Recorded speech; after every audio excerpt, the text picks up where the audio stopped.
নমস্কার, আশা করি সকলে ভালো আছেন। দেখুন পরোটাটা কতটা মচমচে হয়েছে, একেবারে ক্রিস্পি পরোটা হয়েছে। আর এটা বানানোও কিন্তু একেবারে সোজা। আজকে আমি বানিয়েছি মেথির লাচ্ছা পরোটা। আপনারা শেষ পর্যন্ত ভিডিওটা দেখুন, কত সহজে আমি এই মেথির লাচ্ছা পরোটা বানিয়েছি। আপনারা যদি শেষ পর্যন্ত দেখেন তাহলে এটা বুঝতে পারবেন। একেবারেই সোজা, একেবারে মচমচে লাচ্ছা পরোটা, মেথির লাচ্ছা পরোটা।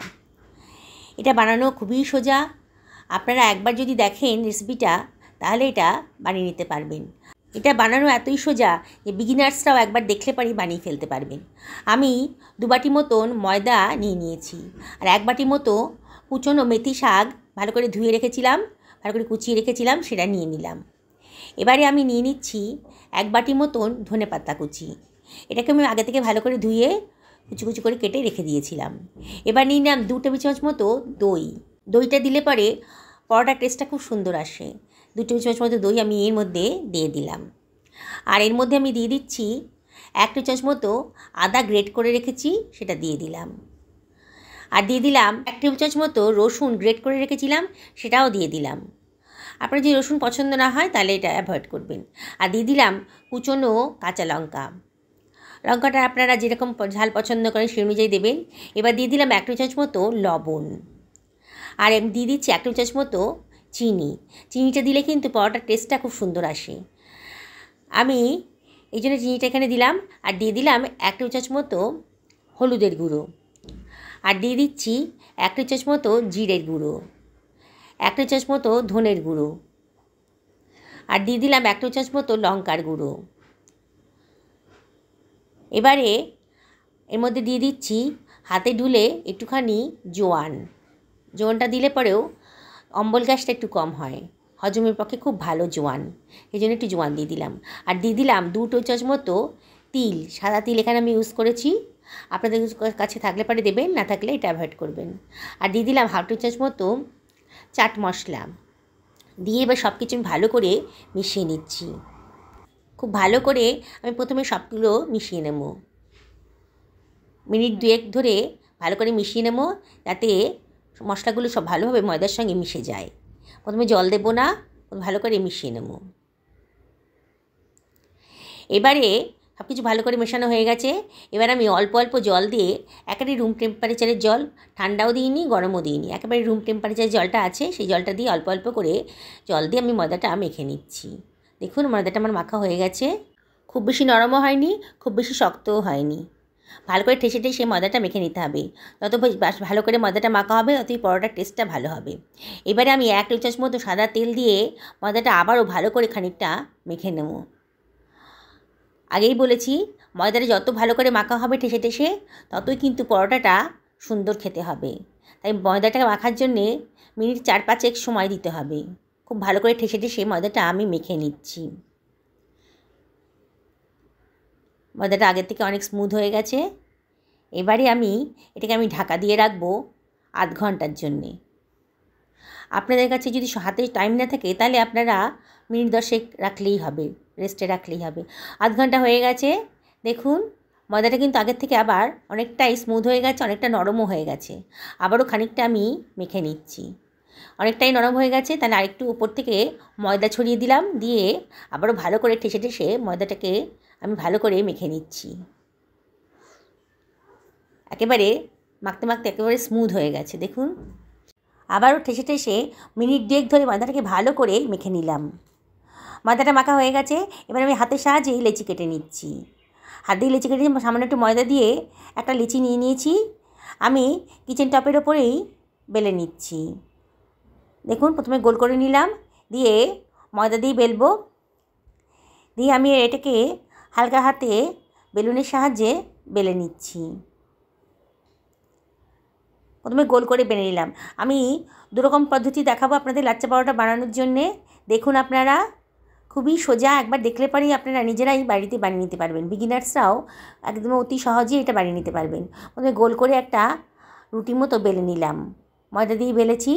তারপরে আমি রুটির ওপরে ব্রাশ দিয়ে একটু সাদা তেল ছড়িয়ে দিচ্ছি। বেশ ভালো করে রুটির ওপরে সাদা তেলটা ছড়িয়ে দিচ্ছি।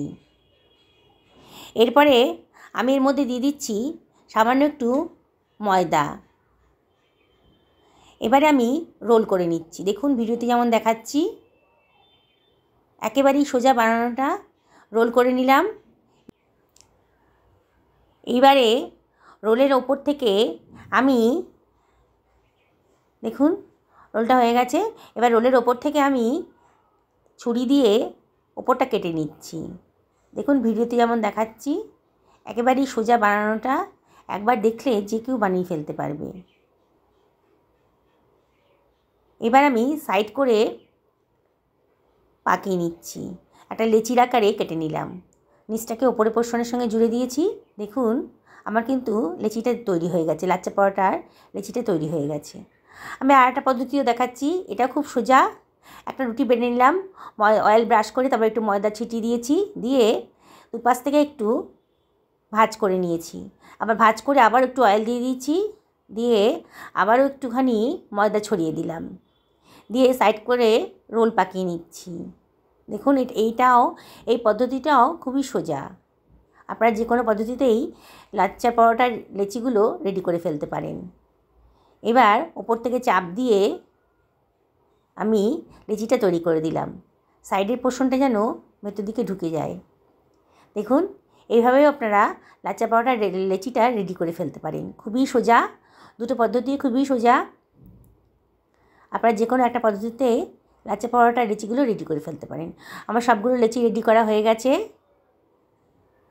এবার আমি অল্প ময়দা দিয়ে এটাকে বেলে নিচ্ছি। খুব হালকা হাতে, খুব বেশি চাপ দিতে হবে না, হালকা হাতে এটাকে আমি বেলে নেব। দেখুন কত সহজেই লাচ্চা পরোটাটা তৈরি হয়ে যাচ্ছে। খুব বেশি মোটাও করব না, খুব বেশি পাতলাও হবে না, মোটামুটি মাঝারি সাইজের রুটিটা আমি বেলে নিয়েছি। এবার চাটুটা গরম হয়ে গেছে, দিয়ে আমি লাচ্চা পরোটাটাকে দিয়ে দিলাম। মিনিট খানেকের মধ্যেই ওপর পোর্শনটা অনেকটা শুকিয়ে গেলেই বোঝা যাবে নিচের পোর্শনটা অনেকটা হয়ে গেছে। এবার উলট পালট করে দেবো, দিয়ে হাত দিয়ে চেপে চেপে ভালো করে ভেজে নিতে হবে। শুকনো খোলায় ভেজে নিচ্ছি। এবার আমি 1 চামচ মতো সাদা তেল পরোটার ওপরে দিয়ে দিচ্ছি, দিয়ে আবার এই পিট করে ভালো করে ভেজে নেব। ফ্লেমটাকে আমি মিডিয়ামে রেখেছি, আবারও ওপর থেকে 1 চামচ মতো সাদা তেল ছড়িয়ে দিলাম। এইভাবে আমি পরোটাটাকে ভালো করে ভেজে নেব। একটু খুন্তি দিয়ে চেপে চেপে ধরতে হবে, যাতে ভেতরটা কাঁচা না থাকে। দেখুন বানানোটা এত সোজা, দেখেই মনে হচ্ছে ওপরটা বেশ মচমচে হয়ে গেছে। দেখুন দেখেই মনে হচ্ছে পরোটা কিন্তু আমার রেডি হয়ে গেছে। কত সোজা এই বানানো, একবার যে দেখবে সেই কিন্তু অতি অনায়াসে এই পরোটাটা বানিয়ে ফেলতে পারবেন। পরোটাটা আমার রেডি হয়ে গেছে। একটা পরোটা ভাজতে মিনিট 2 থেকে 3 মিনিট টাইম লাগবে। প্রথমটা একটু বেশি লাগবে, পরের পরোটাগুলো বানাতে অতটা টাইম লাগবে না, আর একটু কম সময় লাগবে।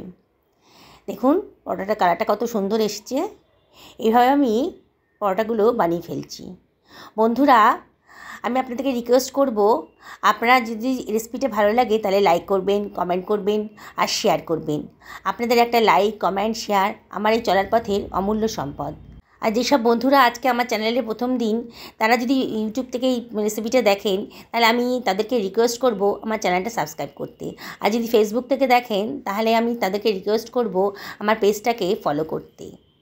দেখুন আমি আরেকটা পরোটাও ভেজে নিয়েছি, কত সুন্দর। লেচিগুলো তৈরি করা থাকলে পারে পরোটা ভাজতে বেশি টাইম লাগবে না। আর মেথির একটা সুঘ্রাণ গন্ধ বেরোয়, দারুণ সুন্দর খেতে হয়, আর দেখতেও কিন্তু অসাধারণ। বন্ধুরা অবশ্যই আপনার বাড়িতে বানান এটা, আর কমেন্ট করে জানাবেন কেমন লাগলো এই মেথির লাচ্চা পরোটা। আমি এটা লঙ্কার আচার বানিয়েছি, তার সঙ্গে এটা সার্ভ করে দিলাম। কত সুন্দর দেখতে হয়েছে, আর খেতেও অসাধারণ টেস্টি। দেখুন পরোটাটা কতটা মচমচে হয়েছে, একেবারে ক্রিস্পি পরোটা। এটা বানানো অতি সোজা, খুব অল্প সময়ের মধ্যে কিন্তু আপনারা এটা বানিয়ে ফেলতে পারেন। ওপরটা একেবারে মচমচে, আর খেতেও কিন্তু খুবই সুন্দর। বন্ধুরা আপনারা সকালে ভালো থাকুন এই কামনা করেই আজকে ভিডিওটা শেষ করছি। আবার দেখা হবে অন্য কোনো দিন।